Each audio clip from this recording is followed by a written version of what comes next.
រៀនសួរដល់អ្នកว่าកម្មការ Channel Pro ស្គមនេះទាំងអស់គ្នាហ្នឹងហើយអូខេថ្ងៃនេះគឺយើងមក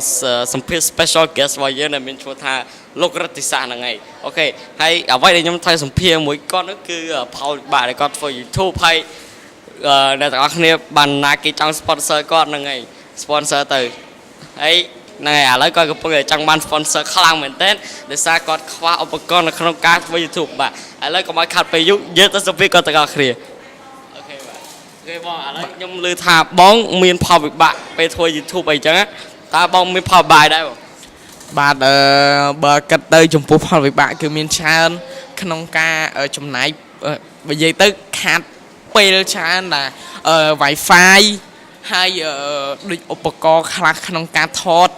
ដូច microphone ហ្នឹងអាហ្នឹងខនគេទេបាទហើយរយៈពេលដែលយើងត្រូវការ upload វីដេអូអីចឹងវាយូរកាត់តស្ដែងអីវារៀងយូរដែរហើយក្នុងការកាត់តហ្នឹង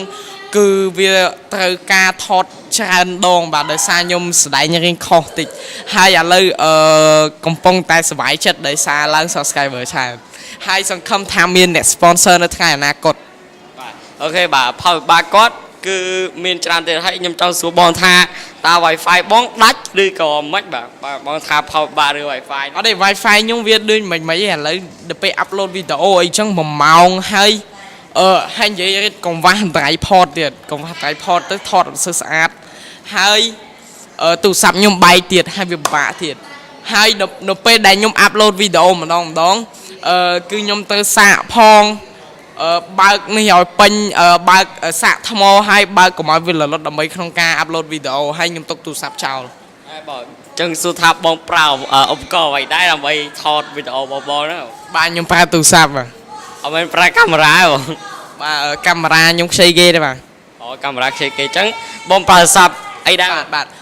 iPhone 6 Plus ហើយសុំប្រាប់មួយទៀតបើមានអ្នកចង់ sponsor តែ iPod មួយមកបាទiPod ហើយដោយតំណែងតំណងមកក្នុង description របស់កតិសាខ្ញុំបាទហើយហ្នឹងហើយជាចុងក្រោយខ្ញុំបាទក៏សូមជម្រាបលាដល់អ្នកទាំងអស់គ្នាហើយបើមានកំហុសខុសឆ្គងកន្លែងណាក៏សូមខន្តីអភ័យទោសផងដែរបាទវីដេអូថ្ងៃនេះគឺមានតែប៉ុណ្្នឹងទេសូមជម្រាបធ្វើខ្ញុំនិយាយហ្នឹងលក្ខណៈលេងសើចខ្លះនិងនិយាយមែនទេអូនេះនឹងផលនៅប្រហែលជាថ្ងៃស្អែកឬក៏អាទិត្យក្រោយសូមតាមដានរហូតដល់ចប់ផងអូខេបាទសូមជម្រាបលានៅវីដេអូក្រោយ